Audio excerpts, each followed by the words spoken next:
이스라엘 남북 왕조가 이제 통일되고 그 다음에 또 왕국 분열의 조짐이 나타나고 이제 그런 것에 대해서 공부하도록 하겠습니다.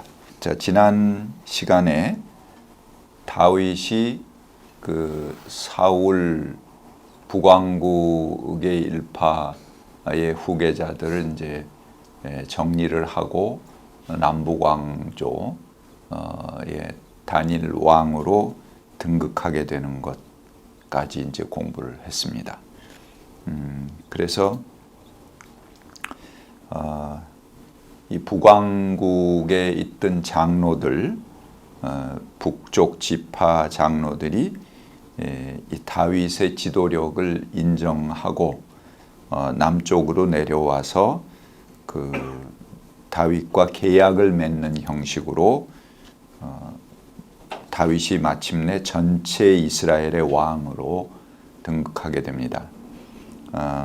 그런데 사무엘하 5장 17절을 보시면은 다윗이 기름 부음을 받고 이스라엘 왕이 되었다는 소식을 블레셋 사람이 듣고 온 블레셋 사람이 다윗을 잡으려고 올라왔다. 그렇게 기록하고 있습니다. 요거 한 절 아주 간단하게 기록을 하고 있는데요. 저는 여기서 이제 그 뒤에 이면에 숨겨진 그런 굉장한 이야기들을 한번 캐내 보려고 합니다. 자, 먼저 이 조항 자체가 그렇게 그 전의 맥락으로 봐서는 굉장히 튀는 말씀입니다. 왜 그러냐 하면 이제까지 다윗의 배우는 누구였나요? 블레셋이었죠. 블레셋의 봉신으로 계속 전쟁에도 참여하고 블레셋의 봉신의 자격으로 헤브론에서 유다의 왕으로 등극을 했죠. 그리고 계속 블레셋의 서포트를 받던 다윗인데 마침 그 다윗이 전체 이스라엘의 왕이 되었다 하는 그런 소식을 듣고 이제는 온 블레셋 사람이 다윗을 잡으려고 올라왔다. 이게 좀 어색하지 않습니까? 이제까지는 전격적으로 지지를 하다가 왜 다윗이 마침내 온 이스라엘의 왕이 된 다음에 그 다윗을 잡으러 올라옵니까? 온 블레셋이. 자, 왜 그렇게 했습니까? 계약 위반. 예. 그렇죠? 블레셋이 다윗을 지원한 이유부터 우리가 알아봐야죠. 왜 다윗을 지원했죠? 이스라엘이 통일된 채로 있으면은 이스라엘을 상대하기 어렵기 때문에 사실 유다 지파는 한 지파지만은 굉장히 강력한 지파입니다. 이게 북쪽의 모든 지파들의 힘을 합한 것에 버금가는 견줄 수 있는 그런 정도의 아주 강한 지파거든요. 그러니까는 그 유다 지파 사람인 다윗을 세워서 유다 지파의 왕으로 만들어 놓으면은 이 이스라엘 그 지파 공동체가 갈라지지 않습니까? 그래서 남쪽에 독자적인 왕이 되니까 북쪽에 지파들의 왕이었던 사울하고 이렇게 갈라지게 된 거죠. 그런 목적으로 블레셋이 이스라엘을 그 길들이는 하나의 다스리는 분열 시켜서 통치하는 그런 일환으로 다윗을 지지한 거죠. 그러니까는 디바이드 앤드 룰입니다. 그러니까는 분할해서 통치한다 하는 그런 원칙이었는데 이제 다윗이 그 전체 이스라엘의 왕이 되었다 하는 것은 그 뒤에 있는 블레셋의 입장으로는 편하지 않은 것입니다.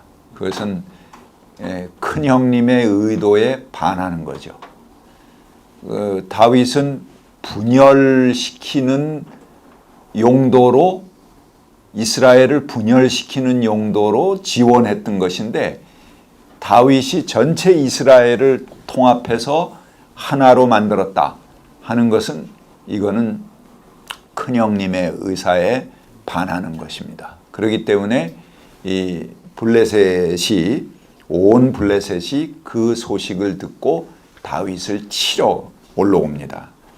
그러니까 이제까지 자기들의 통제 아래 있었던 다윗이 그 통제 밖으로 벗어난다는 것을 이야기하고, 오히려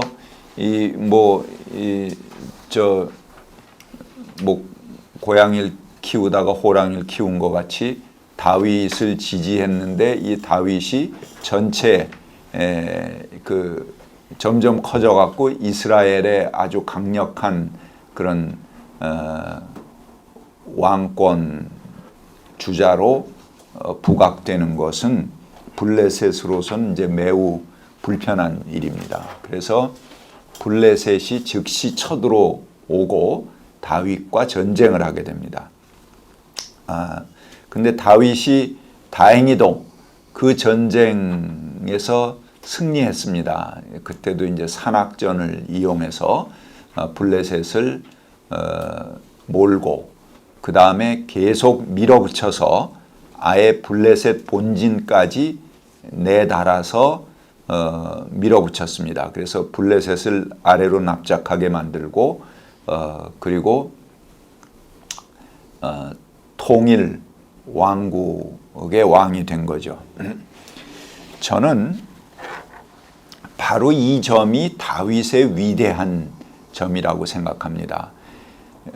다윗이 그 이후에도 굉장한 이제 추앙을 받죠. 그리고 다시 오실 메시아로 존경받는 그런 위치에 서게 되는데, 그래서 이스라엘 역사에서 절대적인 위치를 갖게 되죠. 그러니까는 우리가 역사적인 다윗, 그 시대의 다윗은 사실은 성경 자체도 여러 가지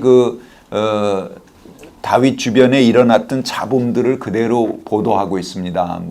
다윗의 스캔들이라든가 여러 가지 정쟁이라든가 그 아들에 의해서 쫓겨다닌다든가 이제 이런 것들, 다음에 아들에 의한 반란이나 이런 것도 또 보게 될 텐데요. 그리고 그 다윗이 이제 정략적으로 여러 그 영토와 관련해서 정략적인 결혼을 한다든가, 그래서 이 정략적인 결혼 때문에 그 가계가 복잡하죠. 배다른 형제들이 많습니다. 그 배다른 형제 간에 암투하고 서로 보복하고 이런 문제들이 그대로 여기 성경에 노출되어 있습니다. 그래서 결국 그런 그 보복과 암투와 복잡한 그 가정사, 이런 것이 계기가 돼서 자기 아들이 압살롬이 이제 다윗에게 반기를 들고 그 다윗이 쫓겨다니는 그런 신세가 되는 그런 이야기들도 나오게 됩니다. 그래서 이 역사적인 다윗에 대해서는 공과 과가 그대로 성경에 노출됩니다. 근데 이 다윗이 굉장히 유명한 왕으로, 또 심지어는 이제 이스라엘을 회복할 메시아로, 다윗의 후손에서 메시아가 온다, 이런 그 기대를 갖게 되잖아요. 그래서 예수님까지도 이 다윗의 후손이다라는 것을 강조하죠. 그래서 예수의 족보를 이제 다윗의 족보에다가 이렇게 연결을 시키고, 또 예수님이 나사렛 사람이고 저쪽 갈릴리 사람이지만 다윗의 후손에서 메시아가 나온다고 그랬기 때문에 다윗의 고향인 베들레헴에서 출생하는 이야기로 그걸 이제 그 다윗의 후손으로 예수님이 등극해야 되기 때문에 호적하러 만삭인 사람이 예루살렘까지 와서 등록하러 갔다. 그러다가 이제 여행 중에 아기를 낳았다. 이렇게 기록하고 있는 것입니다. 근데 이 역사적으로 상당히 좀 문제가 있어요. 호적하는 거는 자기 그 사는 거주지에서 등록하면 되지. 그 본적지까지 만삭인 몸을 끌고 와서 등록한다는 것은 사실은 로마 역사에서 별로 그렇게 흔치 않은 그런 이야기입니다. 그러니까는 그 이야기는 다윗의 고향인 베들레헴에서 예수님이 태어나고 예수님도 이 다윗의 후손이다. 그래서 그 오실 메시아는 다윗의 후손 중에 온다라는 그 예언에 부합하도록 한 그런 이야기라고 볼 수가 있습니다. 이스라엘이 왜 이렇게 다윗을 아주 높이 쳐받드는 그런 임금이 되었느냐? 그거는 다윗 이후에 이제 곧 배우게 되겠지만 남북왕국이 분열됩니다. 분열되고 그 분열된 왕국이 한 번도 다시 재통일을 못하고 그대로 분열 왕국 자체로 망해버립니다. 그리고 이제 북왕국 먼저 망하고 남왕국 망한 다음에 완전히 이 나라들은 흔적도 없이 없어지고 포로 생활을 하게 되죠. 그리고 돌아와서 포로에서 귀환했지만 그것 역시 속국, 뭐 페르시아라든가 그 이후에 이제 그리스, 로마 뭐 이렇게 계속 이어지는 거대 제국의 하나의 속국의 형태로 존속하는 것이 독립된 왕국으로 서지 못합니다. 잠깐 로마 때 이제 마카비 형제에 의해서 그 독립된 그런 왕국을 이루는 시절이 잠깐 있긴 한데요.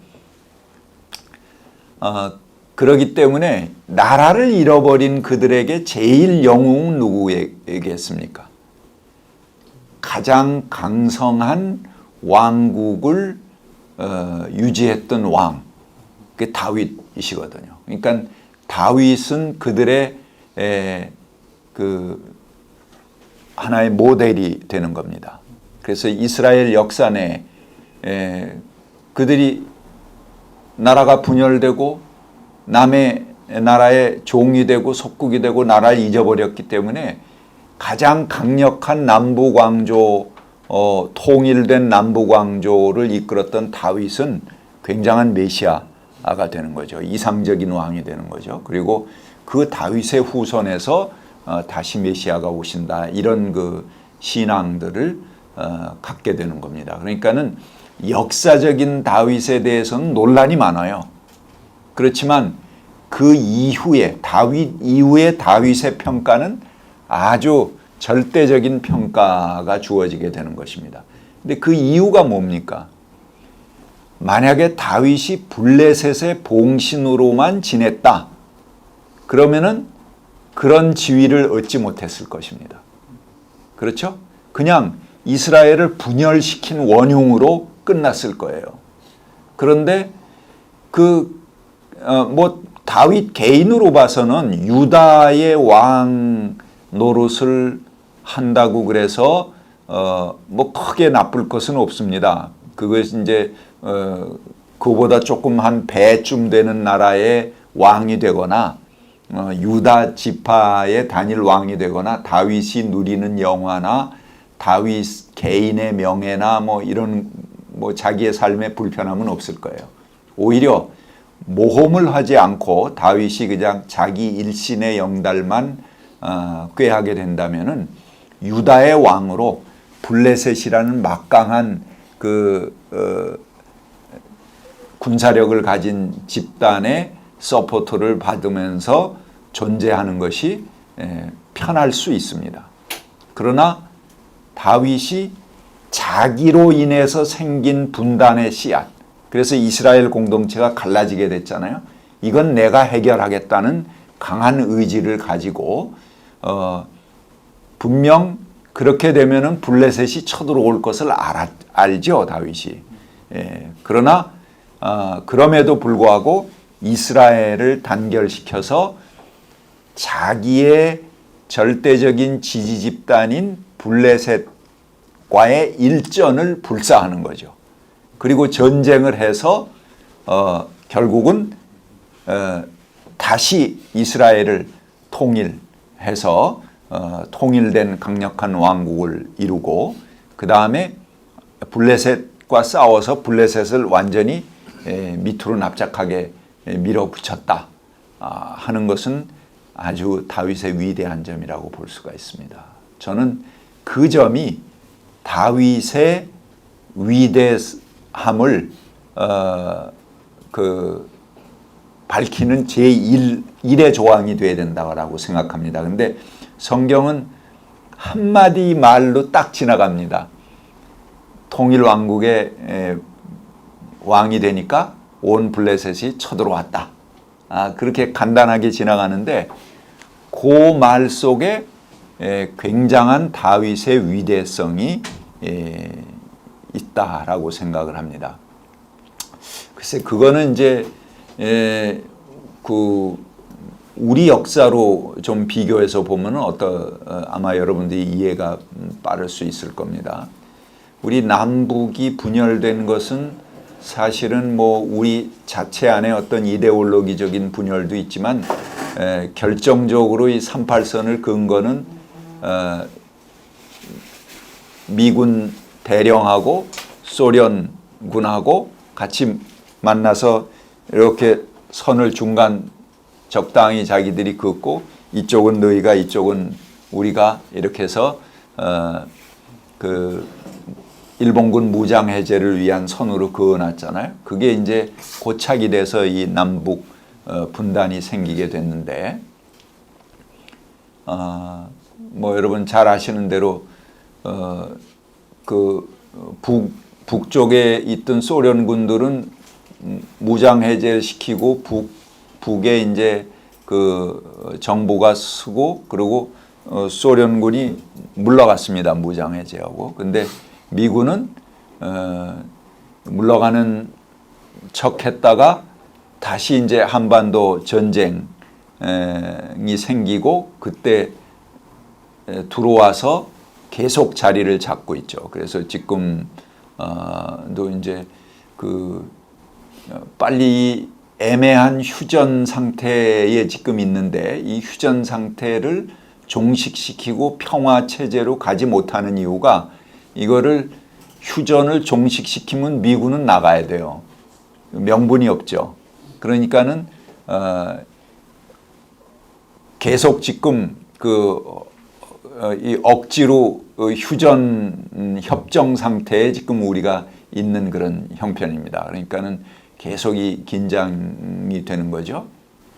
그런데 이럴 때 남북의 지도자, 물론 그 중에 이제 두 차례에 있어서 김대중 노무현 대통령 때 이제 그런 회담이 있었고, 물론 그런 전에 그런 토대를 노태우가 북방 정책을 하면서 마크로 이제 왔다 갔다 하면서 그런 정책을 했습니다. 뭐 지금 박근혜 대통령도 전에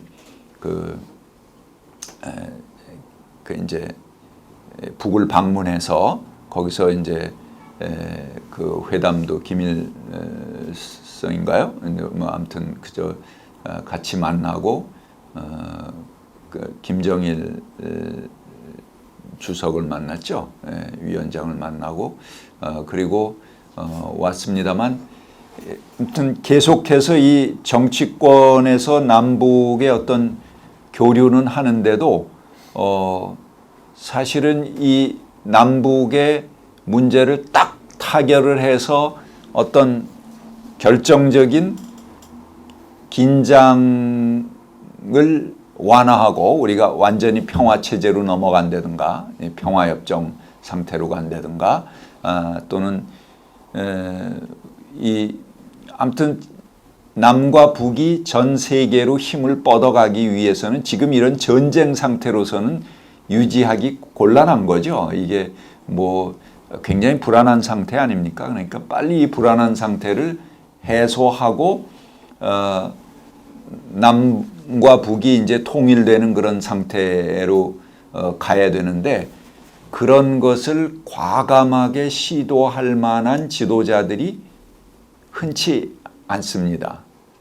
이제 그 와중에 이제 눈치 보면서 한 게 김대중 또 노무현 대통령은 그래도 이제 정상회담까지 갔는데 나머지들은 이제 그게 남북의 절대적인 뭐 박근혜 대통령도 통일 대박이다 이런 얘기를 하면서도 그 상태를 완화시키는 결정적인 조치를 하기는 참 어려운 거죠.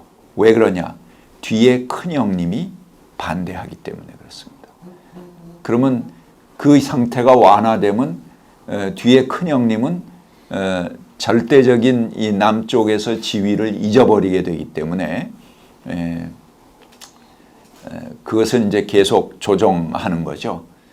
뭐 그뿐만 아니고 지금 미군이 여기 있음으로써 미군 무기를 사들이고 또 미군에게 직간접적으로 지원되는 돈도 한 3조 원 가량이 이제 매년 지원이 됩니다. 미군 26,000명 있는데 현금으로 우리가 지원하는 게 매년 7,500억 정도를 지원해요. 그러니까는 26,000명의 1인당 한 1년에 3천만 원 정도의 봉급을 우리가 주고 있는 셈입니다. 미군에.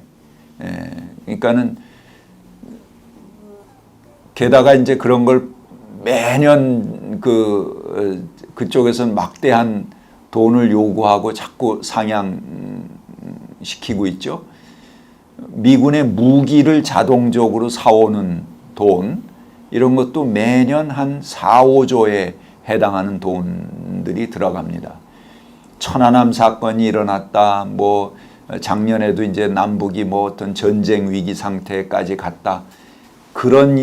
왜 그렇게 그런 사태가 생기는지 아십니까? 그런 사태가 생긴 다음에 결말을 여러분들이 꼭 보세요. 그 다음에는 미국 무기를 사들이는 특별 예산을 국회에서 천안함 사건 끝나고도 4,500억에 대한 미국 무기 증가에 대해서 특별 예산을 편성해서 통과시켰습니다. 작년에 전쟁 위기 간 다음에도 1조 8천억에 해당하는 그런 무기 증강 계획을 또 통과시킵니다. 요번에 이제 장난감 비행기 왔다 갔다 하고 떠드는데요. 저는 요것도 분명히 예언합니다. 요것의 결말은 뭐냐? 이제 막강한 이제 레이더를 사온다든가 또는 거기에 해당하는 무인 비행기를 들여온다든가 이런 무기 구입으로 끝나게 될 것입니다. 과연 그러니까는 이런 이야기들의 전말과 시도가 어떻게 됐는지 그 진위 이는 여러 가지 논란들이 있는데 항상 결말은 그렇게 끝난다는 거죠. 그러니까 우리가 매우 눈여겨봐야 될 그런 것입니다. 자, 그런 상황에서 만약에 저는 이제 제일 지금 만인의 지탄을 받는 전두환 씨 같은 경우라 하더라도 이게 우리 민족이 살아가려면은 이 남북이 하나가 돼야 된다. 내가 광주 학살도 했고 여러 가지 원죄가 많으니까 이런 것을 내가 좀 민족에 공헌하고 좀 새로운 돌파구를 열어야 되겠다. 이렇게 생각해서 남북 수뇌가 탁 만나갖고 뭐 우리 통일하자 이런 식으로 탁 짜갖고 밖으로 발표를 하고 그런 계획을 뭐 비밀리에 탁 이렇게 내세웠다든가 발표를 했다든가 그런 획기적인 계기를 마련했다면은 아마 전두환도 우리가 재평가해야 되지 않을까 싶어요. 아주 절대적인 역사에 공헌을 하게 되는 거죠. 다윗을 보면은 비유컨대 그런 역할을 했다 하는 것입니다. 이스라엘 남북 왕조를 자기가 유다 왕으로 등극해서 분열시키는 역할을 했지만 그걸 하나로 해서 결국은 종주국인 블레셋과의 전쟁을 불사하고 전쟁을 해서 그들을 내쫓고 결국 남북 왕조를 하나로 만들었다.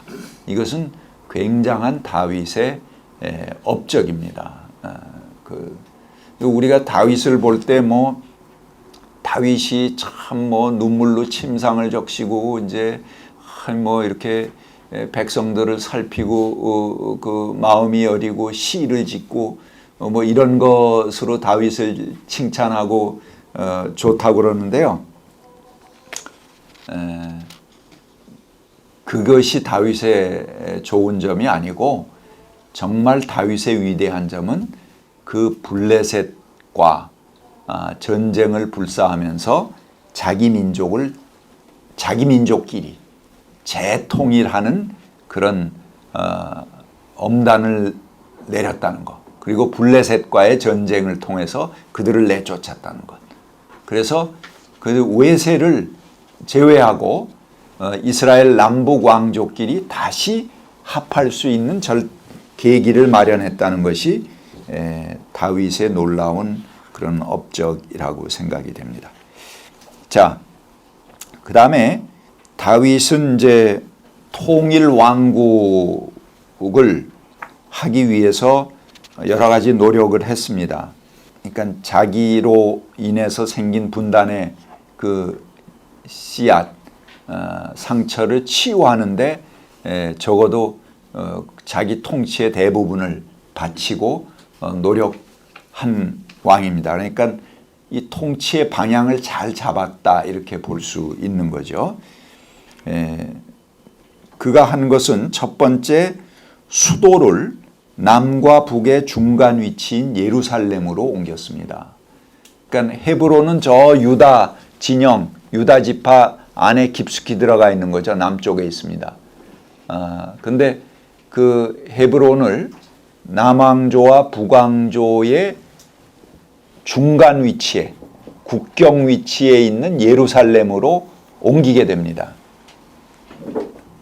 그래서 나중에 다시 다윗 솔로몬 이후에 남북 왕조가 갈라지게 되지 않습니까? 그러면서 예루살렘은 여전히 이제 유다 왕국의 수도로 남게 되는데요. 예루살렘이 굉장히 취약해집니다. 남북 왕조의 통일을 위해서 중간 국경지대로 그 수도를 옮겨놨는데 다시 남북 왕조가 갈라져 버렸어요. 그러니까는 예루살렘이 최전선이 된 거예요. 예. 그래서 굉장히 그 취약해지는 그것으로 인해서 남북 왕조에 이제 몇 가지 전쟁들이 발생하는 이야기가 나중에 나오게 됩니다. 그 다음에 두 번째는 남과 북의 인사를 고르게 등용했습니다. 예언자도 남유다 출신인 갓과 북이스라엘 출신인 나단을 등용했고요. 그러니까 남북에서 다 하나씩 골고루 등용하는 거죠. 제사장도 유다 출신의 사독, 그 다음에 북왕국 이스라엘 출신인 아비아달을 선출했습니다. 그리고 여러 관직에서 비록 이제 다윗이 유다 지파 사람이지만 유다 지파에만 한정하지 않고 남왕조, 북왕조의 모든 그 인맥들을 고르게 등용하려고 애를 썼습니다. 세 번째, 국가의 정통성 확보를 위해서 그 중심 이데올로기를 형성하는 데 힘을 기울였어요. 그러니까 다윗이 왕국을 통일하긴 했지만 여러 가지 면에서 그 정통성이 희박했죠. 왜? 자기 블레셋의 피신에서 봉신으로 그 힘으로 통일한 거잖아요. 그러니까는 본래 이스라엘 지파 동맹체를 유지했던 사람들이 볼 때는 저거 뭐 어디서 외부에서 외세를 얻고 온 껍데기가 이렇게 보이는 거죠. 그러니까는 그런 면에서 굉장히 이 정통성이 취약한 겁니다. 그러니까 야훼 신앙을 이제까지 지켜왔던 그런 이스라엘 공동체로 볼 때는 블레셋 다른 나라에 가서 그 힘으로 와서 정복한 다윗은 굉장히 그 정통성이 약한 겁니다. 그래서 그 정통성을 확립하기 위한 작업을 다윗이 합니다. 그래서 일단 법궤를 모셔오느라고 굉장히 애를 쓰고요. 나중에 이제 법궤 모셔오는 이야기도 이제 따로 공부를 하게 됩니다. 그 다음에 그 법궤를 모셔올 때도 그 작업이 쉽지 않습니다. 3만 명을 동원해서 법궤를 모셔와요. 그러니까 법궤 두 사람이 들면 되는 건데 정병 3만 명이 동원돼서 모셔오는데도 그게 순조롭지가 않아요. 몇 년 걸립니다. 그 과정이. 그 다음에 그 다윗 성을 짓는데 아라우나라고 하는 여부수족 이방 사람의 타작마당을 매입해서 그 위에 성전을 세우려고 합니다. 그러니까는 법궤와 성전과 이런 것을 통해서 야훼 신앙을 다시 자기의 것으로 불러오려고 애를 씁니다. 이것이 이제 그 이스라엘 전통 신앙을 존중하고 그거를 세우고 그 토대 위에 자기 왕조의 이데올로기를 세우려고 노력했다. 이렇게 볼 수 있습니다. 자, 그러면 다윗 왕조의 토대가 되는 이야기들, 여기 지금 아라우나의 타작마당을 매입해서 거기에 다윗성을 세우거든요. 그리고 원래 이제 성전을 세우려고 했지만 다윗 때는 이루지 못하고 그 다음 솔로몬 때 세우게 되는데 그 구상은 다윗이 한 겁니다. 그리고 결국은 이제 거기다 다윗성을 세우게 되는데 그 다윗성이 세워지게 되는 그 토대를 한번 봅시다.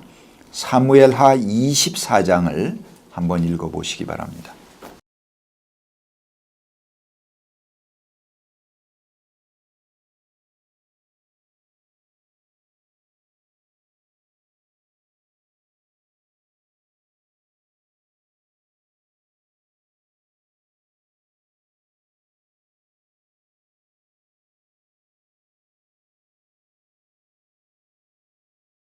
이 16절까지 읽었는데요. 자, 거기 보면은 어느 날 하나님께서 다윗을 부추겨서 뭐라고 얘기하십니까? 인구조사를 해라 그렇게 이야기하시죠. 그래서 인구조사를 했는데 여기 요압이 그 인구조사의 책임을 맡은 요압이 하는 얘기를 보면은 조금 좀 그 분위기가 달라요.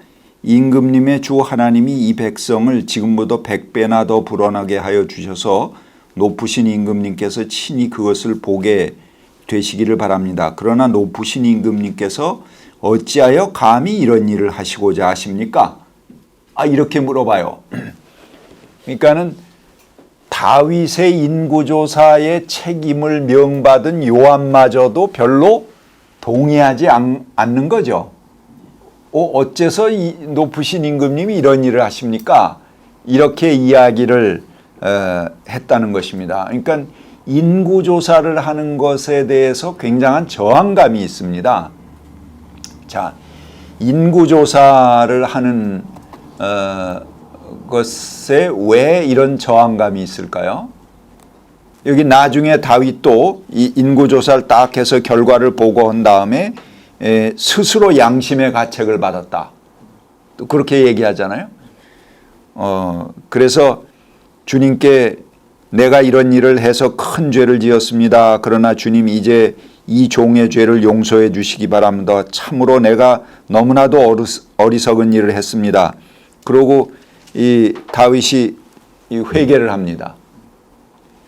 그러니까 또 방금 아까는 하나님이 다윗을 부추겨서 인구조사를 하게 했다고 그렇게 얘기하더니 몇 절 지난 다음에 그래 네가 잘못했다. 그러니까 갓을 통해서 내가 벌을 줄 텐데 3가지 벌을 줄 텐데 그중에 골라라. 그러고 벌 3개를 또 친절하게 제시해 줘요. 여러분 벌 받을 때 하나님이 셋 중에 하나 골라서 받아라 그러고 3개 제시해 줘서 받아본 적 있어요? 근데 아무튼 예언자가 이제 그렇게 3가지 벌을 선택하라고 그러니까는 그 중에서 다윗이 뭘 선택합니까? 전염병을 선택하죠. 하나는 이 흉년 7해 동안 흉년하는 거, 그 다음에 3달 동안 왕이 쫓겨다니는 거, 그 다음에 4번째는 이제 전염병인데 전염병을 택했다. 그래서 전염병을 몰고 가는 그 천사가 쫙 그냥 그 사람들을 죽이고 가죠. 그래서 얼마가 죽습니까? 7만 명이 그 순식간에 전염병으로 쓰러집니다. 근데 그 전염병을 몰고 가다가 이 천사가 어디서 멈췄어요? 아라우나의 타작마당에서 딱 멈췄다. 이제 그런 이야기로 요 전반부까지를 우리가 봤습니다. 자, 이 이야기 속에 있는 지금 이스라엘 백성들이 당면한 일은 무엇일까요? 그들이 당면한 팩트, 어떤 사건이 그들에게 닥쳐왔어. 그 닥쳐온 사건은 무엇일까요? 인구조사? 전염병? 네, 2가지 다 역사의 사실입니다. 그런데 실제 지금 그들 앞에 닥쳐진 일은 무엇일까요? 전염병이죠. 전염병입니다. 그 인구조사는 그 이전에 했던 것입니다. 근데 인구조사에 대해서는 이스라엘 백성들이 탐탁하게 생각하지 않는 것이죠. 지금 이스라엘에 전염병이 만연했습니다. 근데 인구조사는 그것에 대한 해석이에요. 팩트가 아니고. 팩트는 전염병이에요. 지금 많은 사람들이 죽었어요. 근데 왜 이렇게 많은 사람들이 죽었는가? 이거를 해석하면서 이들이 이건 다윗이 인구조사를 한 죄 때문에 하나님이 치신 거다. 이렇게 해석한 거죠. 그러니까 인구조사는 그보다 훨씬 전에 일어났던 팩트입니다. 그런데 그것 자체가 아까 요압의 반응에서도 그렇고 다윗 자신의 반응에서도 그렇고 이스라엘 백성들이 굉장히 싫어하는 것을 다윗이 무리하게 강행한 거죠.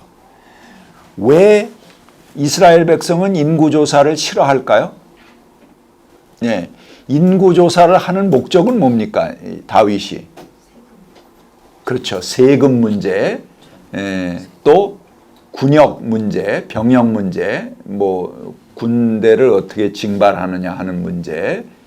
그 다음에 더 중요한 것은 뭐냐 하면은 이스라엘이 이제 이 토지를 전부 나할, 하나님에게 이렇게 분배받은 나할을 중심으로 운영하는 그런 경제적 평등 제도를 중심으로 한다고 그랬잖아요. 그런데 인구조사를 하는 것은 그 토지의 경계를 재조정하겠다 하는 것입니다. 다윗이. 그렇죠? 인구에 따라서 재조정하겠다. 그러니까는 나할을 범하고 토지의 경계를 옮기는 것은 어떤 죄에 해당합니까?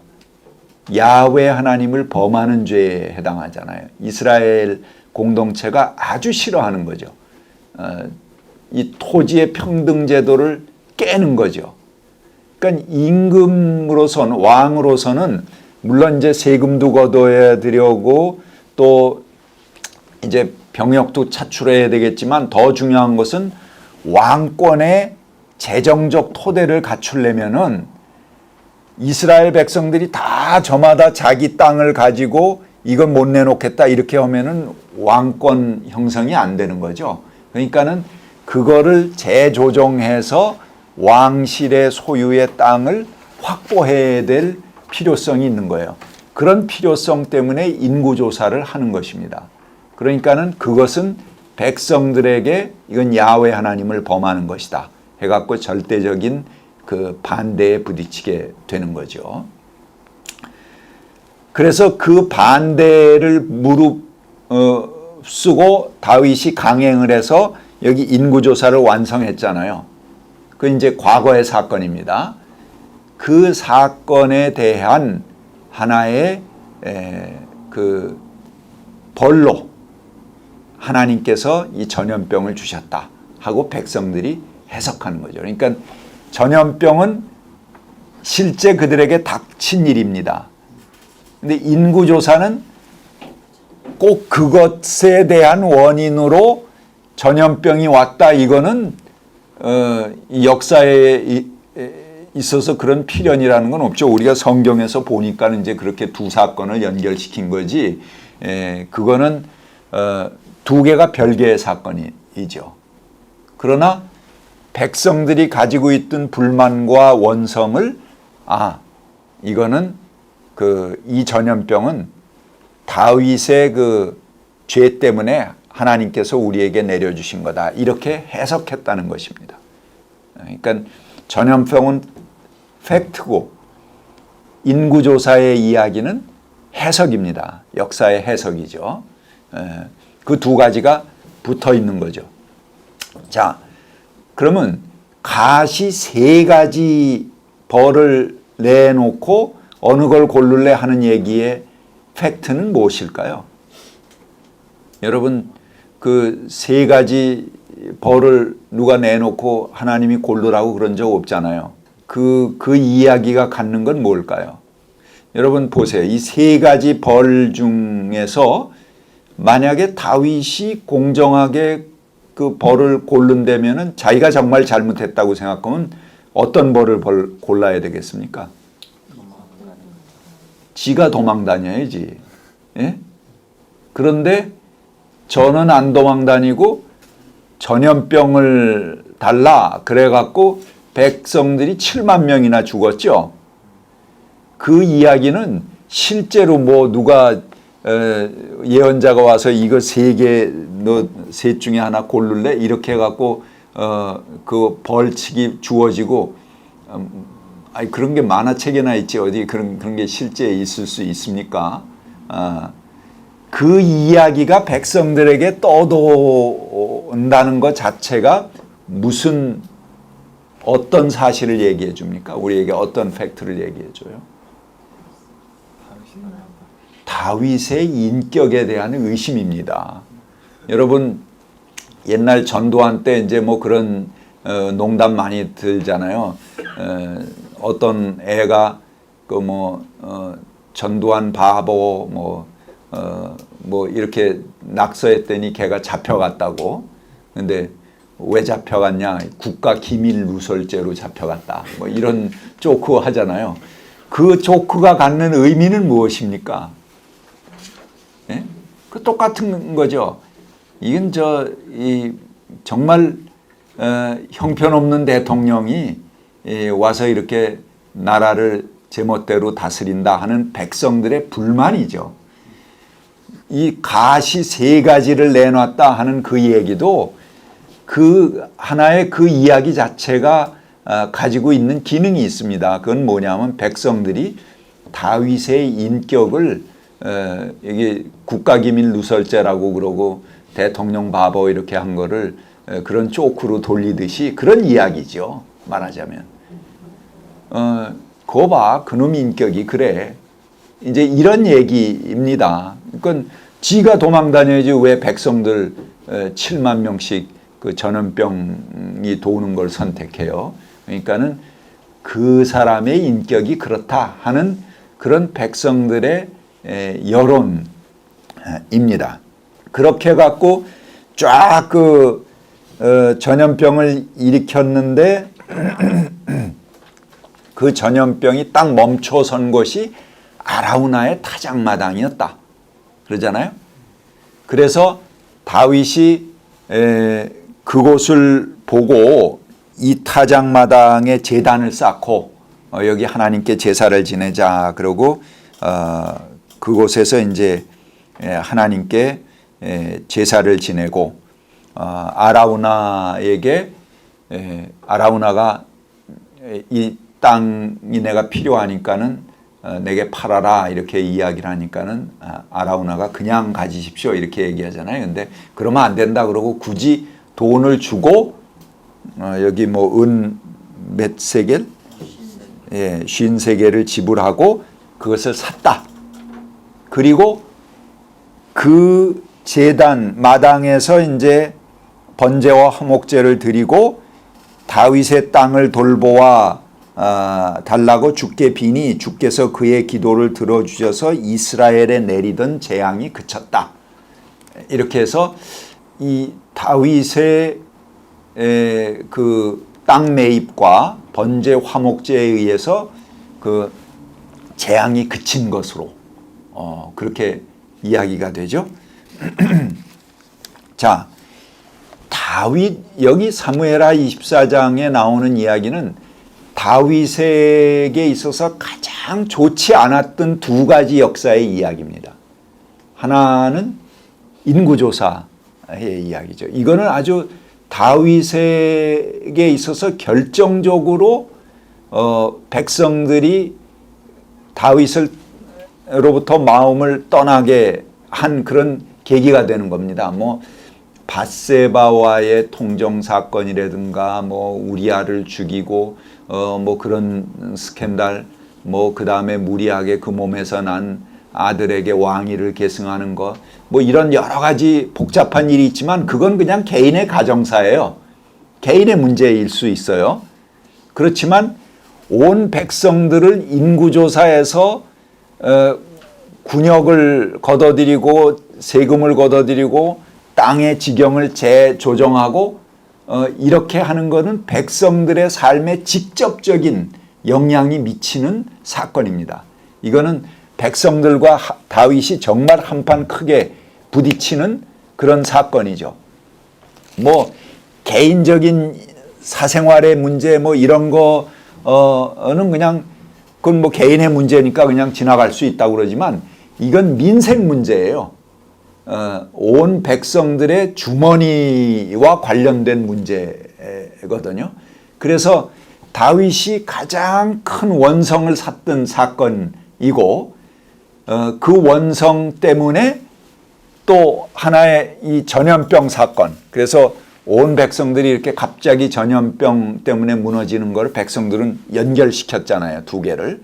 이건 다윗의 부덕 때문에 그렇다. 우리나라 가뭄이 생기면 뭐 임금의 부덕 때문에 그렇다. 이렇게 생각하듯이 그렇게 연결했던 두 가지 다 다윗에게 있어서 아주 안 좋은 사건입니다. 하나는 다윗 스스로고 그 자기 의도대로 자행했던 것이 이제 인구조사 사건이고 하나는 다윗 때에 왔던 아주 큰 재앙의 사건입니다. 그런데 이 두 가지 사건을 묶어서 이 왕조 사가는 어떻게 기록해 가고 있습니까? 그 전염병을 몰고 갈던 천사가 딱 멈춘 곳, 그곳을 다윗이 성스럽게 여기고 자기 돈을 주어서 사고 번제와 화목제를 지냄으로 인해서 이스라엘의 재앙이 그치게 됐다. 그리고 하나님께서 그 다윗 왕조를 축복해 주시는 사건의 계기로 만들어가는 겁니다. 그러니까 가장 큰 스캔들 두 개를 가장 큰 축복의 계기로 치환해 가는 거죠. 이 정도 돼야지 왕조 사과를 하는 겁니다. 대단한 대단한 작품이죠. 그렇잖아요. 다윗에게 있어서 가장 절대적인 결점들이에요. 두 가지. 그 둘을 교묘하게 엮어서 다윗의 가장 큰 장점으로 만드는 겁니다. 그래서 어떻게 돼요? 이제까지 다윗의 개인의 역사는 끝나고 그 다음에 넘어가는 게 뭡니까? 열왕기 상하입니다. 다윗을 중심으로 그 후손에서 왕들이 영원히 나오게 되는 다윗 왕조의 역사가 전개되는 겁니다. 어디를 중심으로? 다윗이 마련한 그 아라우나의 타작마당, 개인의 사유지 위에 세워지는 다윗 성에서 벌어지는 왕조의 역사로 전환돼 가는 거죠. 그게 사무엘하 맨 마지막에 나와 있는 이야기입니다. 이건 이 눈물과 한숨이 변하여 찬송이 되는 그 놀라운 전환과 기적이 바로 이 사무엘하 24장에 착 나오는 거죠. 놀라운 전환이죠. 여러분, 이런 전환이 또 여러 군데 있습니다. 오늘 또 이제 보게 될 텐데요. 자, 그 다음에 솔로몬의 왕위 계승의 이야기도 사실은 굉장한 스캔들이죠. 왕위를 계승하면 누가 계승해야 되겠습니까? 다윗에게. 다윗의 장남이 있잖아요. 아도니아가 장남인데 다윗이 이제 마지막에 기력이 쇠해서 정무를 못 보게 될 때 그때 요압을 중심으로 한 그 대신들이 이미 아도니아 장남을 왕으로 세웠어요. 그래서 아도니아가 왕이 됐다 이렇게 그 선언을 하고 떠들었거든요. 그러니까는 그때 이제 그 나단이 다윗에게 가서 밖에 이런 일들이 있는데 임금님이 운명하기 전에 빨리 후계자를 정하십시오. 이렇게 이야기하면서 그 솔로몬을 천거합니다. 그래서 결국은 이제 그 지정하게 하죠. 그러니까는 다윗이 솔로몬을 지정합니다. 자, 이거는 장남도 아니고 또 솔로몬은 어느 몸에서 났습니까? 밧세바의 몸에서 났습니다. 그 백성들로서는 의구심을 갖는 그런 아들입니다. 왜 하필 밧세바의 몸에서 난 솔로몬이냐? 또 그 솔로몬이 결국은 이제 그 밧세바와의 그 불륜의 사건을 통해서 생긴 그런 씨앗이라면 이 왕이 되는데 적합한 거 아니지 않느냐, 이런 그 의구심들을 백성들이 갖는 거죠. 그 의구심에 대해서 답하는 이야기가 사무엘하 12장 15절부터 25절까지 이야기입니다.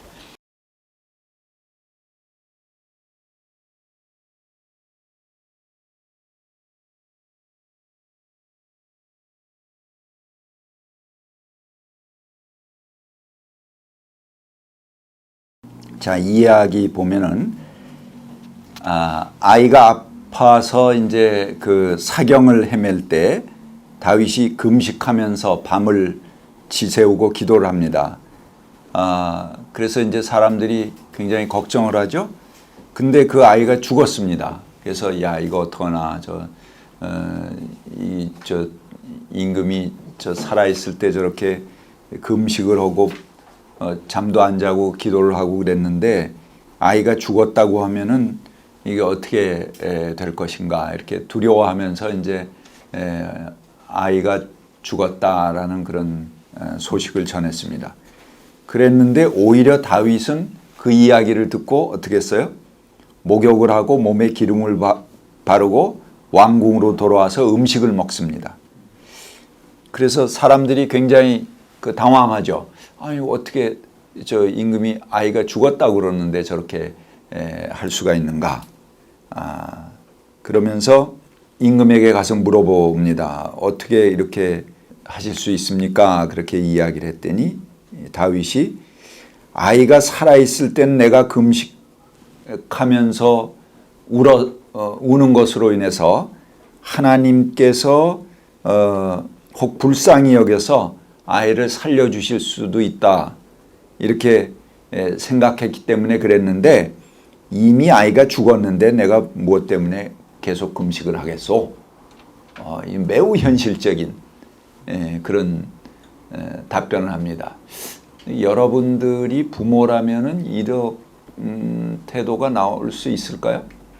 도저히 이제 상상 불가능한 그런 태도죠. 근데 이 이야기에 다윗이 막 금식하고 통곡하고 하나님께 기도하던 그 태도와 아이가 죽었다고 그랬을 때 몸에 기름을 바르고 금식을 풀고 다시 기력을 회복하는 그 반전, 그 놀라운 반전이잖아요. 전혀 다른 사람들이 예상하지 못한 그런 반전이 이루어지죠. 그 반전만큼 그 뒤에 이야기에 보면은 그 뒤에 다윗이 24절 자기 아내 밧세바를 위로하고 동침하니 그 여인이 아들을 낳았다. 다윗이 그의 이름을 솔로몬이라 하였다. 주께서도 그 아이를 사랑해 주셔서 예언자 나단을 보내셔서 주께서 사랑하신다는 뜻으로 그 이름을 여디디아라고 부르게 하였다. 그 아이가 죽은 것에 대한 슬픔의 이야기와 그 다음에 밧세바와 다시 동침을 해서 난 아이를 하나님께서도 사랑하시고 그 이름을 사랑하는 예언자도 사랑하고 그래서 그 이름을 여디디아라고 부르게 했다는 그 반전이 그대로 같이 연결되지 않습니까? 그러니까 다윗의 이 비현실적인 그 반전은 바로 이 뒤의 이야기의 반전을 가져오는 하나의 서막이라고 볼 수 있는 거죠. 이 정도는 돼야지 왕조사가를 하는 겁니다. 바로 그 이야기 전에 뭐가 나옵니까? 네가 어찌하여 햇사람 우리아를 전쟁터에서 죽이고 그 아내를 빼앗아 내 아내로 삼았느냐? 뭐 그런 그 질책하는 것이 나오잖아요. 나단의 책망과 다윗의 회개. 그거 다음에 그 문제의 씨앗이 싹 이건 불신 이렇게 해서 그 아이는 사실은 죽음으로 끝났고 솔로몬은 새 아이다. 그리고 이 아이는 전혀 축복을 받은 아이고 전혀 분위기가 다른 아이다. 라는 그 분위기의 반전을 이야기하는 것이 다윗의 금식과 통곡과 그 다음에 아이가 죽은 다음에 몸에 기름을 바르고 음식을 먹는 그 반전의 이야기로 딱 그 전환이 되는 겁니다.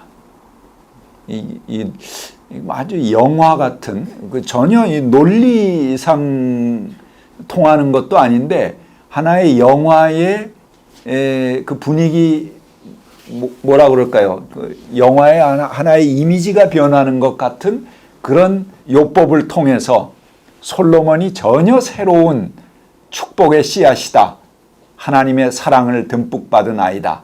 라는 것으로 전환해가는 이야기입니다. 솔로몬의 왕위 계승에 대한 하나의 왕조사가의 변명이라고 볼 수 있겠죠.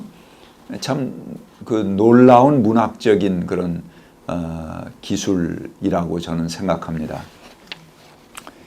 그런 굵은 흐름을 가지고 여러분들이 사무엘상하라든가 열왕기상하의 역사를 한번 쭉 읽어보세요. 그러면 거기 정말 아주 놀라운 회화적, 아주 영상적 그런 뭐 기법이라고 그럴까요? 그런 미라고 그럴까요? 그런 것들이 그대로 드러나지 않습니까? 너무 이렇게 그 왕조 사가가 제시해 주는 그 관점대로만 착하게 따라가지 마시고 그걸 한번 이렇게 멀리 한번 띄워놓고 이렇게 보게 되면은 굉장히 새로운 그런 의도들을 볼 수 있게 됩니다. 제가 그 다윗에 대해서 여러 가지 이야기들을 우리가 보았습니다. 그런데 뭐 괜히 다윗이 미워서 이렇게 비방하려고 그런 것도 아니고 다윗이 다 나쁘다고 그런 것도 아닙니다. 다윗에게 있어서 정확한 공과 과를 우리가 이 역사를 통해서 보자 하는 것입니다. 제가 오늘 시간 첫째 부분에 다윗의 위대한 역사 그리고 후대에도 영원히 그 메시아의 전형으로 남을 수 있는 그런 위대성에 대해서 분명히 말씀드렸습니다. 그것은 아주 정말 뛰어난 다윗의 업적이라고 생각이 됩니다. 그리고 또 다윗의 개인적으로 볼 때 이 나단이 이제 하나의 비유를 가져와서 양 잡아먹는 그런 그 비유를 통해서 다윗의 죄를 질책하잖아요. 우리아 아내를 뺏은 거에 대해서. 근데 그 이야기를 듣고 나단이 다윗에게 바로 당신이 그 사람이다라고 직언을 하죠. 근데 그 순간 다윗은 즉시 뉘우치며 회개를 합니다.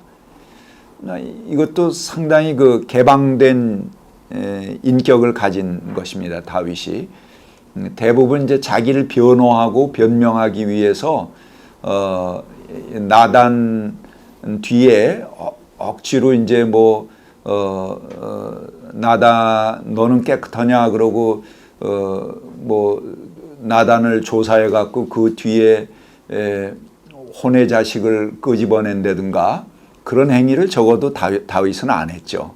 예? 무슨 얘기인지 아시겠죠, 여러분? 그렇게 저항하지 않았습니다. 그리고 그 자리에서 그 잘못을 그대로 딱 그 인정해서 받아들이는 것, 이것은 굉장히 그 다윗의 아주 솔직 담백한 그런 인격이라고 생각이 됩니다. 그 다음에 그 정적이 하나둘씩 사라져가는 과정, 거기서 그 간절하게 애통하고 금식하는 모습, 이런 거는 물론 이제 정치적인 냄새가 풍깁니다. 그리고 이제 다소 그것이 좀 이해관계가 다른 사람들은 그 가증스럽게 보일 수도 있습니다. 그러나 한편으로는 그의 정말 그 담백한 인격의 어떤 순박성에서 나오는 일면이다. 이렇게 우리가 볼 수 있습니다. 그렇지 않고서야 뭐 그런 걸 억지로 그렇게 정말 연기하듯 하기는 어렵겠죠. 그래서 여기 앞에서 이제 다소 역사가에 의해서 다윗들이 꾸며지고 치장된 것들은 사실은 다윗 자신의 의도라기보다는 그런 그 역사의 몫이 다윗을 그런 위대한 인물로 만들지 않으면 안 되는 그런 조건들이 주어진 거죠. 그래서 다윗을 그렇게 치장해 간 흔적들을 우리가 볼 수 있습니다. 그렇지만 다윗이 분명히 아주 그 자기 잘못에 대해서 솔직하고 또 금방 뉘우칠 수 있는 그런 인격을 가졌고 또 남의 아픔에 대해서도 오랫동안 눈물을 흘리면서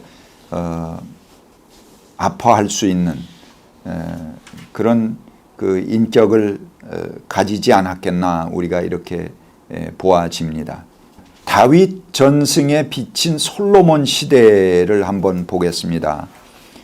그 이후에 이제 솔로몬이 등장을 했는데, 다윗은 정복 전쟁으로 인해서 왕정에 필요한 물자들을 획득해 갔습니다.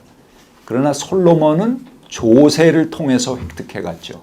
그러니까 조세를 통해서 획득해 가면은 그거는 이제 백성들의 반발을 많이 사게 되죠. 정복 전쟁을 통하면은 불만을 가질 사람들은 전쟁에서 죽어버리거든. 그러니까 얘기를 못 해요. 그러니까는 왕으로선 굉장히 좋은 거예요. 예. 오히려 살아남은 사람들은 전리품을 얻죠. 근데 조세를 통해서 하게 되면은 다 불만을 가질 수밖에 없어요. 그래서 솔로몬 이후에 왕정이 이제 그 조세 문제로 인해서 둘로 갈라지게 됩니다. 그런데 그 솔로몬 시대의 역사를 보면요, 열왕기상 4장 22절부터 23절 한번 보시기 바랍니다. 거기 솔로몬의 왕정에서 쓰여졌던 일면이 보도가 되는데요. 솔로몬이 쓰는 하루 먹거리는 잘 빻은 밀가루 30섬과 거친 밀가루 60섬과 살찐 소 10마리와 목장소 20마리와 양 100마리이고 그 밖에 수사슴과 노루와 암사슴과 살찐 새들이었다.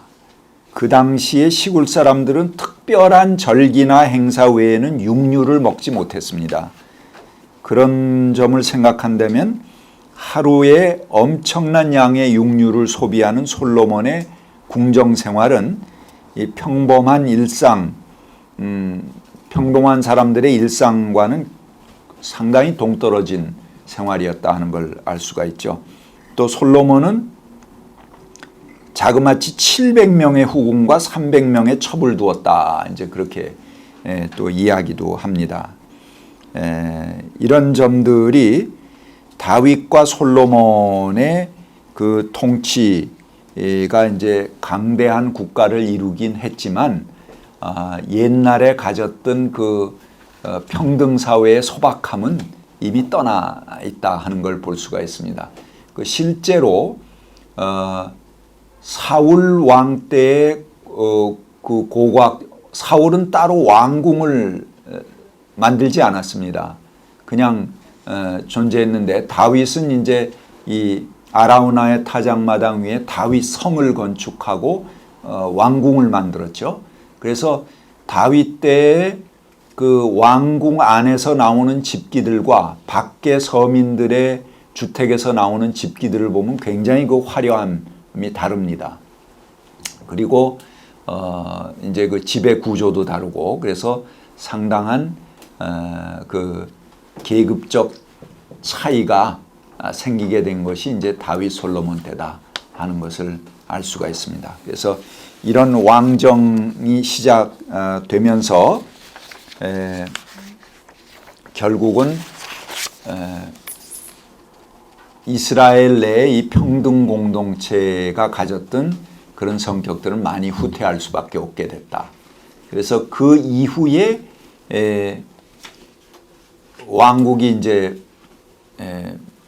분열 되게 되는 거죠. 그 왕국 분열의 역사 이제 또 보겠습니다. 자, 여러분 사무엘하 8장 1절부터 14절 한번 보시기 바랍니다. 1절부터 6절까지만 누가 읽어 주세요.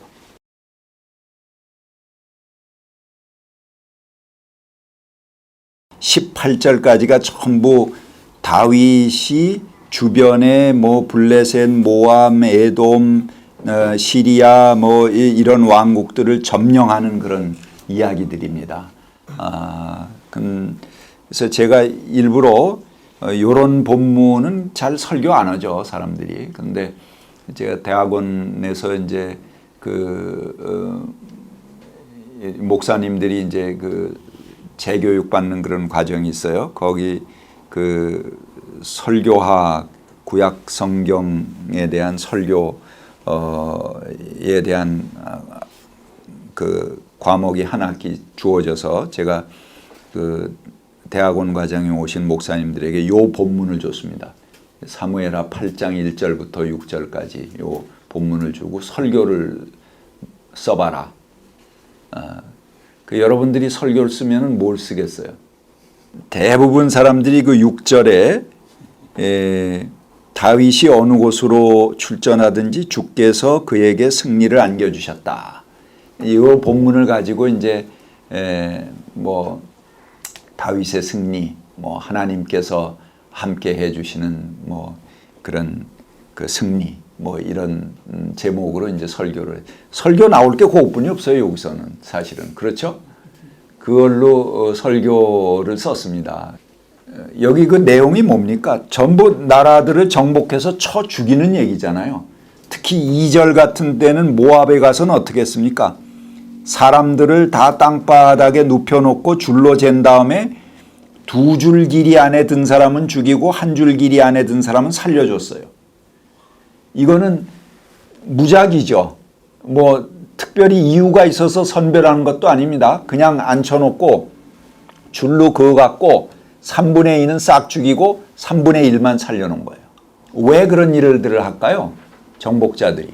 어차피 그 정복자들을 치안 유지하기 위해서 계속 이제 군사력이 필요할 텐데 그 군사력을 감당할 수 없는 겁니다. 그러니까는 그것을 그들의 마음 속에 하나의 공포심을 심어주는 거죠. 그 마음 속에 군사를 심어 놓는 거죠.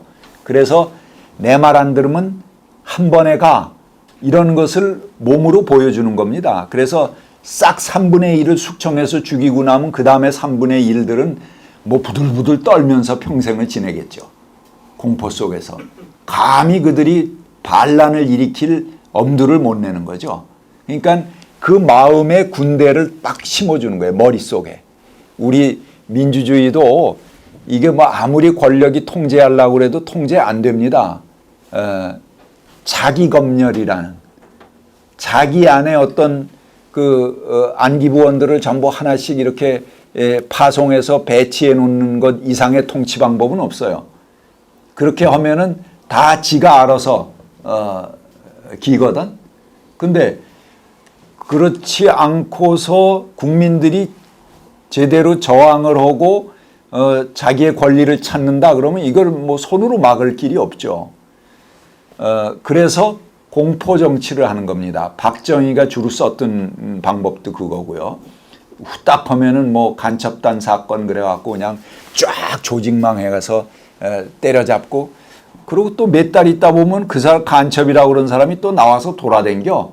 그러다가 또 한 2, 3년 있다가 그 사람 또 간첩 이걸로 또 나오고 이렇게 해서 이제 한 번씩 그 간첩 사건이나 뭐 이런 게 터지면은 이제 안기부나 뭐 이런 데가 한 건 하는 거죠. 그렇게 해서 백성들을 이제 이 공포 정치로 몰아가고 뭐 가끔 가다간 그냥 아침에 재판하고 저녁 때 죽여버리고 뭐 이런 그 인혁당 사건 같은 것도 일으키고 그렇게 해왔던 것이 이제 이 공포 정치 아닙니까? 다윗도 이제 똑같은 일을 하는 거죠. 전체적으로 그렇게 여기 정복한 나라마다 다 그런 일들을 벌이게 됩니다. 그런데 이런 본문을 보고 우리가 하나님께서 다윗과 함께 하시면 가는 곳마다 승리를 한다 이렇게 설교를 하면은 설교하는 사람의 세계관은 뭐야? 설교하는 사람의 인격은 도대체 뭐야? 본문에 따라서 요랬다 저랬다 또 뭐 나중에 다른 부분에 하나님은 뭐 꺼져가는 생명도 끄지 않으시고 뭐 꺼진 등불도 끄지 않고 뭐 상한 갈 때도 꺾지 않으시고 뭐 이렇게 하면서 우리 생명을 지키시는 하나님이다. 이른 양 한 마리를 찾아 나서는 하나님이다. 이렇게 설교를 하고 요 본문에 와서는 3분의 1을 인구의 3분의 1을 청소를 해도 하나님께서 함께 하시면 승리한다 이런 설교를 하면 그런 설교를 하는 설교자의 인격은 도대체 뭐냐고. 그 사람은 도대체 어떤 세계관을 가진 사람이냐고. 본문에 따라서 이렇게 춤을 추면 안 돼요. 설교자의 인격이 서 있어야지. 그 사람의 세계관이 서 있어야지. 예? 그래야지 사람들이 그 설교를 듣고 감동을 하든 말든 뭐 그렇게 하지. 이건 뭐 요래 조기가 선요랬다가 조기가 선요랬다가 아이고 말은 잘한다. 이러고 교인들이 앉아 있으면 그 설교자의 설교가 됩니까? 그래서 제가 우정 요 본문을 가지고 이제 그렇게 저 설교문을 해보라고 그런 숙제를 냈습니다. 한 분이 이런 설교를 했더라고. 2절 그 모압에서 줄 3분의 2 그 죽이는 그 본문을 가지고 설교를 하셨는데 제목이 줄을 잘 서자야. 그래서 제가 칭찬했어요. 오히려 이 설교가 훨씬 더 좋은 설교라고.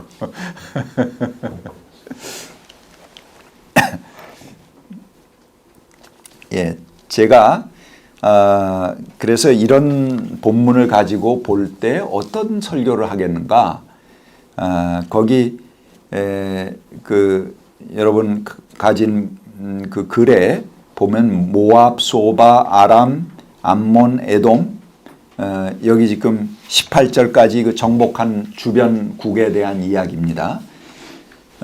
그 주변국을 한결같이 이렇게 학살하고 전부 다윗이 그 정복을 했는데 그 이후에 그 나라들과 이스라엘과 어떤 관계를 맺었는가를 추적해서 적어놓은 본문들입니다. 여기서 다 읽지는 못하겠지만 여러분들이 이 본문 제시된 대로 꼭 성경을 읽어보시기 바랍니다. 그러면은 다윗 때는 힘이 약해서 이 주변 나라들이 다 이렇게 무참히 학살을 당해요. 그런데 그 한들이 어디 가겠습니까? 3분의 1을 다 죽였지만 살아남은 3분의 1 중에는 자기 아버지가 다윗의 군대들에 의해서 도륙당하는 것을 본 아들도 있을 것이고 자기 아내가 무참히 베어짐을 당하는 것을 본 남편도 있을 테고 뭐 이런 가족들이 3분의 1로 살아남은 겁니다. 그 사람들의 마음속에 이스라엘은 어떤 나라일까요? 영원히 원수국이 되는 겁니다. 그래서 여기 본문들을 보면은 그 후대에 그 주변의 나라들이 이스라엘과 어떤 관계를 맺었는가 하는 걸 명확히 볼 수 있습니다. 철천지 원수로 지내게 됩니다. 호시탐탐 이스라엘의 불행을 엿보고 그 기회를 보복할 기회를 찾는 그런 주변국들이 되는 것입니다. 그러니까는 그때는 힘이 약해서 그냥 참고 넘어갔지만 공짜는 없어요. 역사에. 그 살아남은 사람들이 한으로 남아있는 거죠. 그래서 대를 이어주고 저 이스라엘 놈들, 저 원수 놈들 기억해라. 이렇게 역사에 전하는 겁니다. 그래서 기회만 나면 그들이 준동을 해서 이스라엘에 보복을 합니다. 여러분 오바댜서 같은 경우 그 부제가 에돔에 대한 저주입니다. 유다가 망할 때 그 옆에 있던 에돔이라는 나라, 이 에돔이 뭐예요? 저 에서의 국가 아닙니까? 그러니까는 형제국인데 아주 철전지 원수가 된 거예요. 그래서 유다가 망해서 포로로 잡혀가고 전부 죽임을 당하는데 에돔이 그렇게 좋아하는 거예요. 그걸 보고 박수를 치고.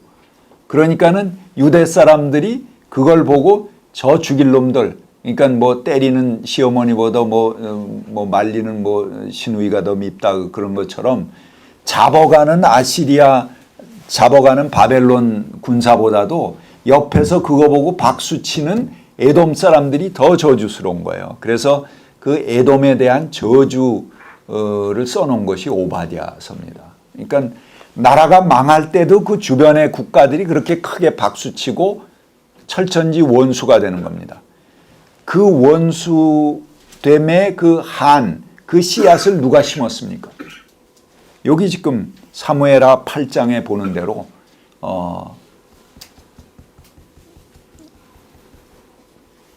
그 자기 조상들이 도륙당하는 것, 그 역사를 철저히 보고 경험한 거죠. 그 미움이 대물림에서 내려가는 것이죠. 그러니까는 이 본문을 놓고 설교를 한다면 이렇게 굵게 이 본문만 가지고 설교를 하면 안 되겠죠.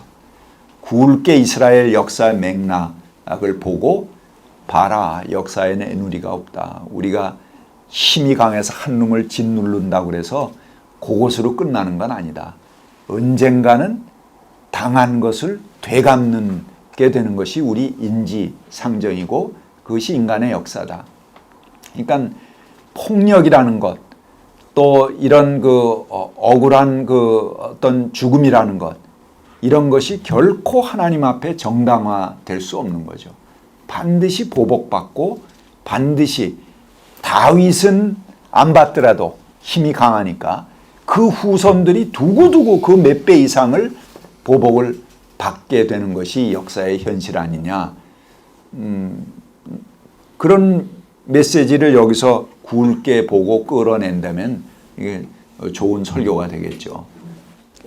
그 다음에 이제 통일 왕국에 있었던 내분의 위기를 보겠습니다. 다윗이 왕국을 통일했지만 통일하고 바로 그 두 차례의 커다란 그 반란에 직면하게 됩니다. 첫 번째 반란은 그 아들 압살롬이 일으킨 반란입니다. 이 아들 압살롬의 반란도 그 복잡한 가계에 연유합니다. 그 압살롬이 이제 그 배다른 형제인 암논을 죽이죠. 근데 이 배다른 형제 암논이 그 압살롬의 여동생이 있습니다. 다말인가요? 예, 그 여동생을 겁탈합니다. 그래서 겁탈해놓고 그 다음에 관계가 끝난 다음에 또 그러면 이제 그 여동생을 데리고 살면 좋은데 버려요. 그러니까는 이제 이 압살롬이 다저런 죽일 놈이 있나 그러고 자기 형제인데 암논을 쳐 죽입니다. 그러니까 그 일로 인해서 다윗은 이제 형제간의 살해 사건이 생긴 거잖아요. 그러니까는 압살롬을 귀양 보냅니다. 그랬다가 나중에 이제 다시 불러들이는데 압살롬은 굉장히 한을 갖게 되는 거죠. 거기에 대해서.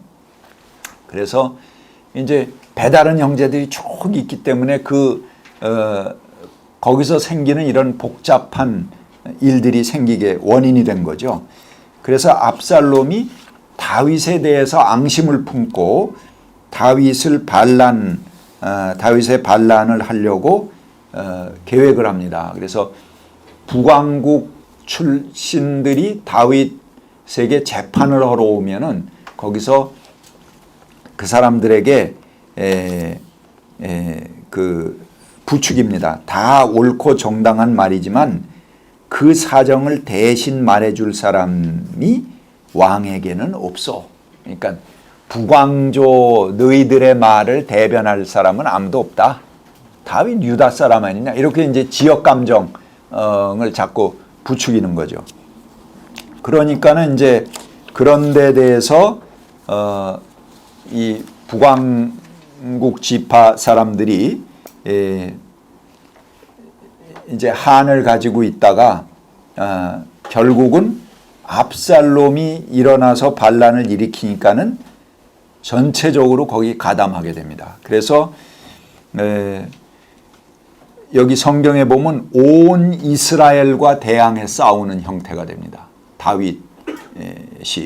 그리고 그때 남는 것은 왜 온 이스라엘입니까? 북왕조 지파에다가 압살롬은 어디예요? 유다 지파잖아요. 그러니까 유다 지파까지도 같이 들고 일어나는 거죠. 그래서 다윗의 측근에 남는 것은 용병들입니다. 처음부터 다윗과 함께했던 그 외국인 용병들만 다윗 측근에 남게 돼요.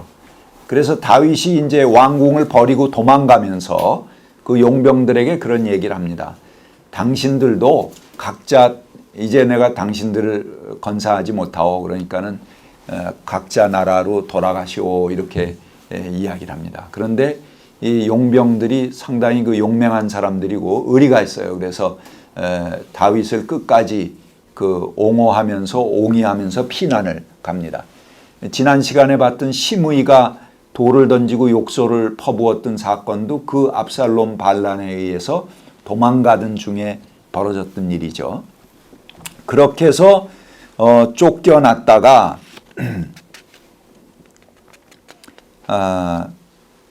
결국은 그 용병들이 기회를 봐서 이 압살롬을 죽이게 됩니다. 그러니까는 그 반란을 일으켰던 수장을 점거하게 되니까 다시 이제 전세가 역전돼서 그 반란을 제압하고 궁으로 돌아오는 것이 이제 그 첫 번째 반란이고요. 두 번째 반란은 세바라고 하는 사울 가문의 사람이 일으킨 반란입니다. 사무엘하 20장 1절 한번 읽어보세요.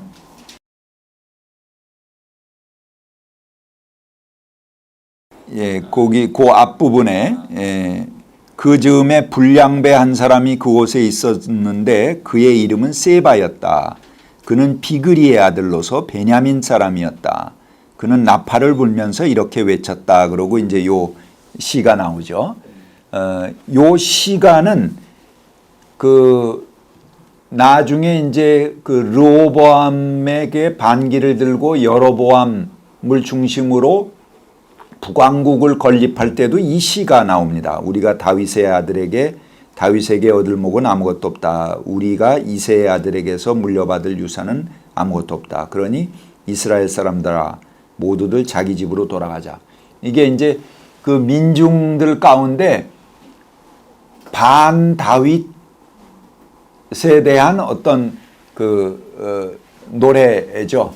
다윗 왕조에 반대하는 그런 그 노래였던 것 같아요. 그래서 여기도 나오고 이제 그런 항상 다윗 왕정에 반대하는 그런 때는 이 노래가 등장합니다. 그러니까 그런 민중의 노래다 이렇게 볼 수가 있습니다.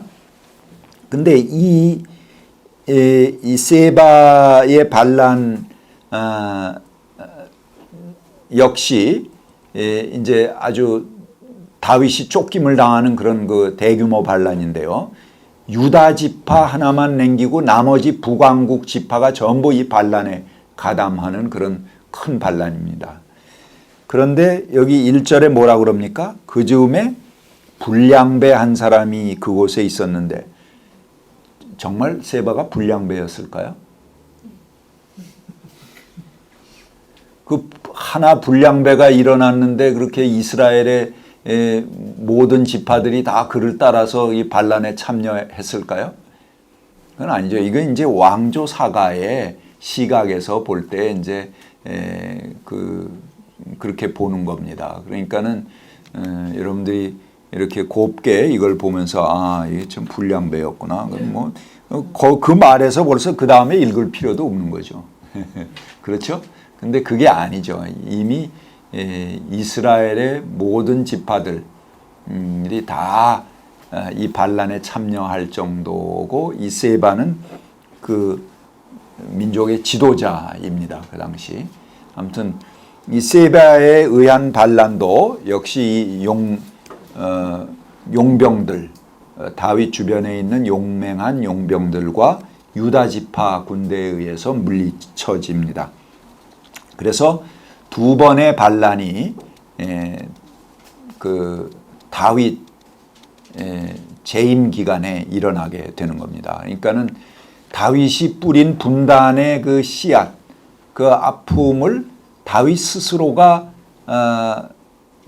뭐 이렇게 순조롭게 넘어가는 건 아니죠. 그 상처를 아무래도 다윗이 받게 됩니다.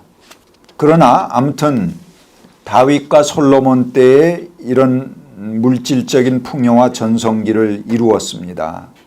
그런데 이 풍요는 가진 자들의 풍요였고 권력과 왕실 주변의 인물들의 사치로 이어졌습니다. 오히려 일반 민중들은 계속되는 건설 사업으로 인해서 강제 부역의 의무와 과중한 세금 부담, 정복 전쟁을 수행하기 위한 징병 등의 무거운 짐을 감당해야 됐습니다. 그래서 솔로몬이 이제 대형 건설 사업을 위해서 민중을 강제 부역에 동원했고 또 그에 따라서 그 백성들의 원수성을 점점 더해 갔습니다. 그때 솔로몬 치하의 북왕국의 강제 노역 감독관이었던 여로보암이 조직적인 반란을 일으켰습니다. 그래서 그 반란이 곧 진압되고 여로보암은 이집트로 정치적인 망명을 가게 되는데요. 그래서 끝났던 사건인 줄 알았는데 솔로몬이 죽은 다음에 그 아들 르호보암이 왕권을 잇지 않았습니까?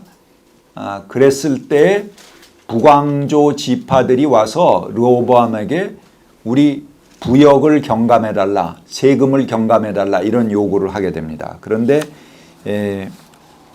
뭐라고 답변을 합니까? 르호보암이 내 허리끈은 뭐 부왕의 허리끈보다 크다 뭐 이렇게 얘기하면서 부왕은 가죽으로 쳤지만 나는 쇠채찍으로 치겠다 뭐 이런 식으로 얘기를 정말 그런 얘기를 했을까요? 저 협상으로 부역을 경감하게 시켜주십시오 이렇게 온 대표들에게 정말 들이대놓고 그런 얘기를 했다면 그 또라이죠. 그렇죠. 그 아마 얘기는 좋게 해서 보냈을지 몰라도 그놈이 하는 짓을 보니까 또 그런 얘기다 이렇게 민중들이 받아들인 것 같습니다. 그래서 저건 도대체 개선될 여지가 없다 그래갖고 북왕국 지파들이 따로 갈라져 나가서 르호보암과 그 맞서는 왕국을 세우게 되는 것입니다. 그래서 그때 아까 여로보암 그 솔로몬 때 이집트로 이제 그 망명 같은 여로보암을 다시 불러들입니다. 아히야라는 예언자가 그 결정적인 역할을 하죠. 그래서 자기 두루마리를 찢어서 그 중에 그 10조각을 그 여로보암에게 맡기면서 왕으로 삼고 북왕국을 창건하게 됩니다. 그래서 남왕국과 북왕국이 세워지게 됩니다. 그래서 다시 재분단으로 가게 되는데요.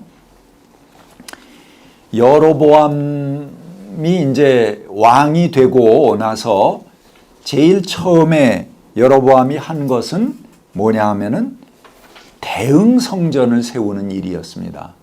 왜 그러냐면 예루살렘 성전 하나만 있으니까는 뭐 그 절기가 되면은 북왕국 사람들도 전부 예루살렘에 내려가서 제사를 드리러 내려간단 말이에요. 야훼 하나님을 섬기려니까. 그랬는데 결국은 이제 반란을 일으킨 거잖아요. 여로보암이. 그러니까 르호보암이 솔로몬의 왕 대를 이은 사람이죠. 근데 그때 르호보암이 와서 자 너희들 저 여로보암이 뭐냐 반란자 아니냐 저를 쳐라 뭐 이렇게 이야기하면은 민심이 이제 자기 백성이 남의 왕 밑에 가서 제사를 드리고 온다는 건 불안하지 않겠어요? 그러니까는 그러지 못하게 하기 위해서 베델과 단의 대응 성전을 여로보암이 세우게 됩니다. 그런데 그 대응 성전을 세우는 일로 인해서 아히야 이 북왕국 여로보암을 도와서 그 왕정을 세우게 한 그런 예언자죠. 적극적으로 이게 북왕국 창건의 주역이 아히야 아닙니까? 아히야라는 예언자가 여로보암을 세운 거니까요, 왕으로. 그런데 이 아히야가 입장을 바꿉니다. 이 뭐야? 이게 또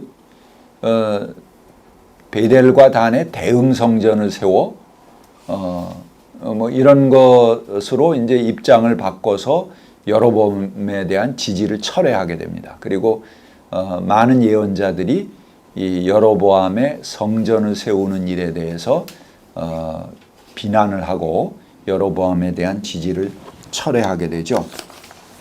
그때 이제 이 역사가들은 여기 성경의 사가들은 여로보암 그러면 아주 악한 왕의 원형입니다. 그렇죠? 그래서 그도 여로보암의 길을 따라갔다. 그도 여로보암의 길을 따라갔다. 이렇게 비판하는 건 악한 왕의 전형이에요. 근데 그 악한 왕이라고 비난하는 그 원인은 뭐냐 하면은 금송아지를 세우고 섬겼다 그런 거거든요.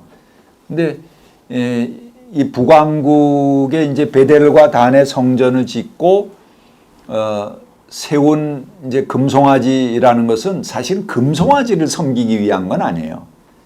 뭐냐 하면은 금송아지는 그 바알 종교의 문화에 보면은 송아지 위에 바알 신상이 서 있는 겁니다. 그러니까 신이 서 있는 발등상이에요. 그런데 야훼 하나님은 형상을 만들지 말라고 그랬잖아요. 그렇기 때문에 형상은 안 만들고 서 계신 발등상만 만들어 놓은 거예요. 교묘한 상징이죠. 그러죠? 그래서 발등상을 놓고 보이지 않는 하나님, 야훼 하나님을 섬기게 했던 것이 이제 북왕국의 이제 베델과 단의 그 모습인데, 그걸 보고 이제 남왕국 쪽에 이제 이 역사가들, 성경의 역사가들은 저 금송아지를 섬긴다 그러고 이제 비난을 하는 거죠. 근데 그 똑같은 것이 남왕국 성전에도 있거든요. 왜 그러냐면 법궤가 모셔 있고 그 법궤를 지키는 그룹이라는 것이 있습니다. 거기에 이제 이런 짐승 모양의 상이 있고 그 짐승 모양의 상에 날개가 쫙 달린 그 그룹들이 양쪽에 이제 그 법궤를 지키고 있어요.